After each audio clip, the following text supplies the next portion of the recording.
Hello, I'm Dr. Gloria Horsley. And I'm her daughter, Dr. Heidi Horsley. Heidi and I want to welcome you to Open to Hope Conversations, the podcast.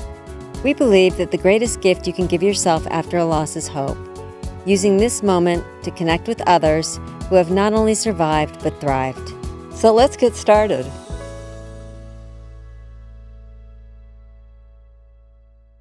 Welcome to the Open to Hope show. I'm your host, Dr. Gloria Horsley, with my fiancé and co-host, Dr. Frank Powers. Well, we've got a really interesting show today. I am a widow, been widowed for 3 years. I decided that I would write a book on widowhood. I went on Silver Thank Singles, God. and that's a dating app. The only reason I went on was because I wanted to put a chapter on online dating. I would never, ever thought I would online date in a million years. I went online and I met Frank. We hit it off immediately. It was pretty magical. We've been together a couple of years now and have written this book that'll come out on Valentine's Day called Open to Love, The Secrets of Senior Dating. All the proceeds of the book are going to the Open to Hope Foundation with a mission of helping people find hope after loss. Do you want to introduce our guest? I'll let you do that. You're doing so well. Well, it's Joan. Hi, Joan. And I know Hi. you have been a really popular person on The Golden Bachelor, considering that you haven't been on for a few episodes. But the fact that you left the show early, it was so courageous. It was so amazing. Yeah, It captivated us. I saw Gerry. She really had his heart. It was really a shame she had to leave. Tell us a little bit about your widowhood. That was actually kind of something that was important to me. And when I heard that he was a widow, that I hadn't dated anybody who had lost a spouse. And although I don't want it to be like something that defines me, it certainly is like a huge part of me right now. And maybe just because my loss is kind of new, a lot like yours. I'm just coming up on 3 years and it still feels really fresh and raw. And like I'm still navigating this world and it kind of does define me a little bit. So possibly like dating somebody who actually had the same experience, and he was farther along in the journey, obviously, than I was. But that maybe like it was kind of comforting to me. Like I didn't have to explain that part of me to somebody. And so I actually love that when I heard that about him. My journey started actually, I had gone out to dinner with a good friend of mine, and it had just been about 2 years since I lost my husband. And I was sitting at a bar. We were having dinner, which I kind of like to sit at the bar because I feel like it opens you up to people around you. And that's what I'm trying to do now in my life. And we were sitting at the bar, and I was saying to my friend, look around, like everybody here is a couple. Like nobody is single. I mean, honestly, we like looked and couldn't find one. And I said, we live in like a world of couples. Meeting somebody organically is going to be really hard.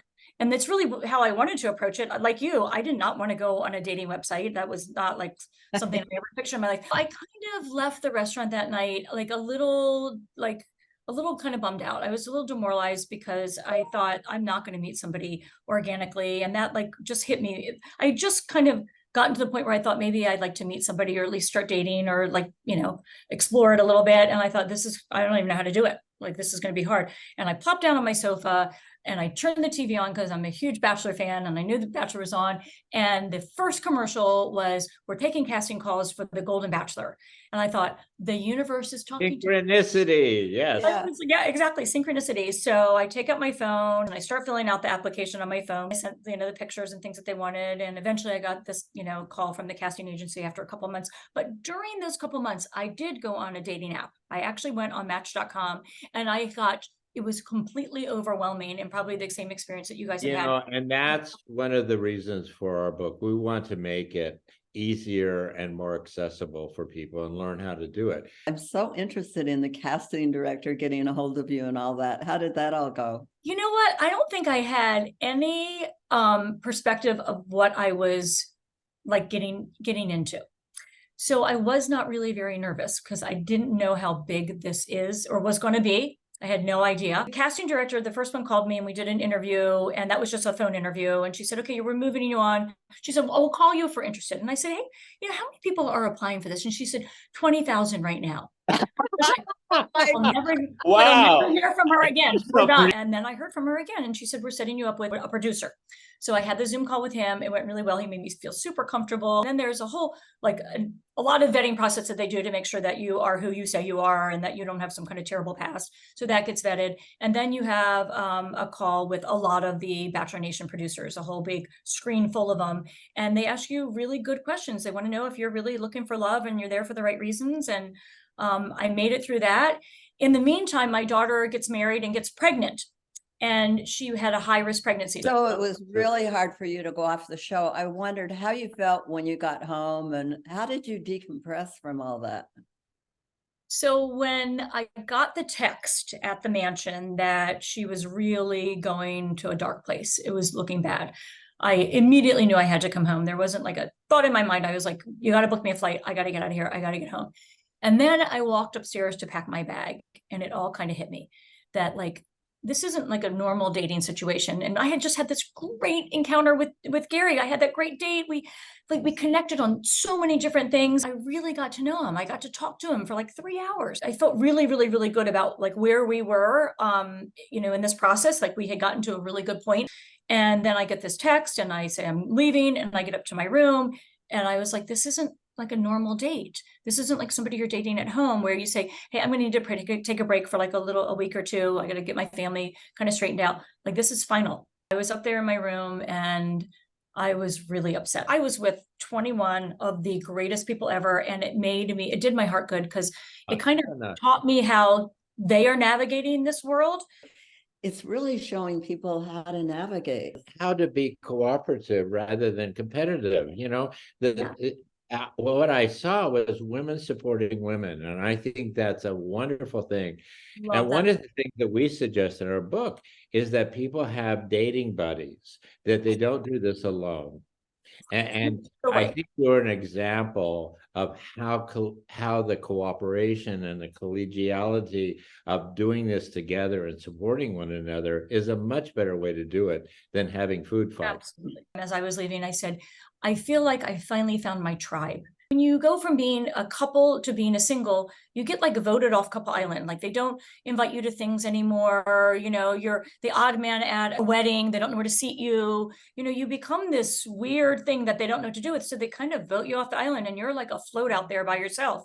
And I felt like I finally found my island. And I loved being in that house with these women because I loved hearing about how they're navigating it. And some of them have been doing this for a lot longer than me. I'm really glad for you to say that, because the people who watch this particular podcast, we want to let them know, don't do this alone. Do this with somebody that can support you and let you know and have a little fun with this. I wanted to ask you, because you've been on that show, do you have a lot of men getting in touch with you? Many, many, many. And I have actually like a lot of really cute interactions with the daughters of men who have lost their spouses. So I have so many people's daughters reaching out to me. So tell us where you are now with your heart. So I went on the show like thinking I was ready, but didn't like really feel it. So I had the hope. Okay. So I had the hope that, I see that people find another love in their life. And so like, I see it happens, but I wasn't ready for the action part of the hope. So like hope is good. Okay. Hope is there, but if you don't do anything about it, you're not going to find your person probably. Like, it's not going to, like I said, not going to happen organically. You have to make an effort. I did it in an unusually big way. But that, yes. that felt comfortable to me for some weird reason. And I think one of the reasons is I got to kind of meet Gerry. Like he got introduced to everybody on Good Morning America. So I kind of knew who he was a little bit, and I felt safe with him. And I also felt safe that I had these other women that were going to kind of take the focus off of me. So he was going to be looking at, and that for some reason is more comfortable for me. I was fine doing it on TV. I was like, I'm going to be myself. That's the only person I know how to be. And I was comfortable in that arena. Up until my date, I was still treading kind of lightly, like not sure if I was the right person to be here. Like, am I doing this right? Am I really open to this? And then I had this date with him. And I came out of that date feeling like I could picture myself with another person for the first time. And it kind of opened up my heart. But I went from thinking I wanted love to like kind of craving it because it felt so good in that moment. It felt really good. I felt happy. I felt safe. I felt secure. And I haven't felt that way since my husband passed away. That's what people out there that have had a loss need to hear, that it can change. And it's all right to be a little careful and a little concerned about the whole process. We want to say that you are now kind of an expert in the situation. I would say so. We run into so many people that say, I've been online before and it didn't work out and I got discouraged. And we love to say to them, hey, you understand online now. Exactly. Now go back in, create a different profile, tell people what you want.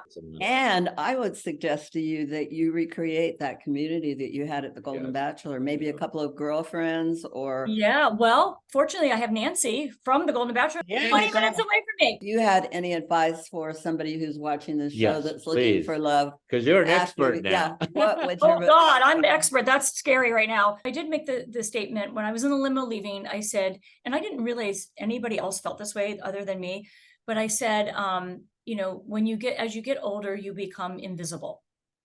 Should have followed that statement was you only need to be seen by one person. And Gerry made me feel that way. He made me feel visible. And I felt less invisible when I was with him. So like you two, you probably, you know, as you age, you just become less relevant. You kind of take the back seat to the next generation. So I think my advice would be do something that frightens you. And because this was scary, and going out on that first date or, you know, pushing that send on the dating app is scary. It's really scary because you're opening yourself up.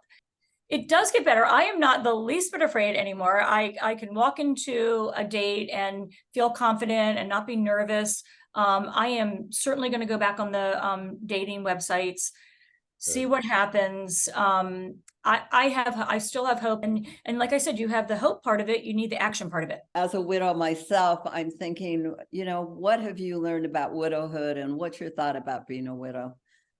Like it's a place that you never expect to be in your life. Like I thought I married the person that I was going to spend the rest of my life with. And, you know, I certainly pictured one of us would leave us, you know, each other sometime, but that would be when I was 80 or 90.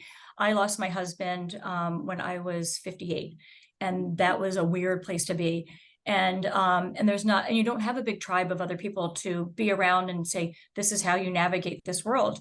There aren't a lot of us, you know, fortunately, there aren't a lot of us. Unfortunately, for the ones that are there, it's a lonely place to be. And I went on the show and I found a lot of people that shared that commonality. And, you know, it takes time to get through this mourning process. And it's not just mourning the loss, it's mourning like that you lost your future was taken away from you. The person that you made all these plans with, all of a sudden has disappeared. And so has, like, now it's like this blank slate in front of you. You have to like start to draw the picture. You have to like start to create the life, and you're doing it by yourself. I had been with my husband since I was 23. We got married when we were 25 and we had 4 kids. We created this wonderful life. And, you know, all of a sudden it vanished. So, you know, being a widow is like a new experience, and it's hard to navigate. It's good to have people around you that know what they're doing, or like a book like yours. Like I never even thought. It's very, very lonely. Being a widow is lonely because you lose a lot of your couples. I want to be a couple. I liked being a couple. I loved being married. I loved being a couple. I love coming home and having the person to watch the Netflix series with, or go out to dinner with, or, you know, share grandchildren with, like that. I feel that love every single day. And you're demonstrating absolutely that you don't have to stop wanting that and having that in your life. We really appreciate your willingness to come and talk to people on Open to Hope. Thank you. Thank you so much for having me. It was like such an honor to be here, that you even think that I am worthy of talking to people. So thank you so much. My gosh, you're fabulous. Oh, you are the model You that are. we want to see. Yeah, absolutely. Thank Well, you. Dr. Frank and I, we're the Dating Doctors. We want you to visit us at the Dating Doctors and at opentohope.com. And hopefully you will get our new book. It comes out on Valentine's Day. You can pre-order it now if you go to the Dating Doctors. Yes, thank you so much. Thank you, Joan. And thanks everybody for joining us on this show today. And Frank and I always want to remind you that if you've lost hope that you'll find somebody, please lean on ours until you find your own, because it can happen, right? It can happen. I'm Dr. Heidi Horsley. You have been listening to Open to Hope, the podcast. You can follow Open to Hope on Facebook, Instagram, and Twitter. To learn more, visit us at opentohope.com and go to Apple Podcasts to subscribe. I'm Dr. Gloria Horsley. Join us again next week for another Open to Hope conversation, where we invite you to lean on our hope until you find your own.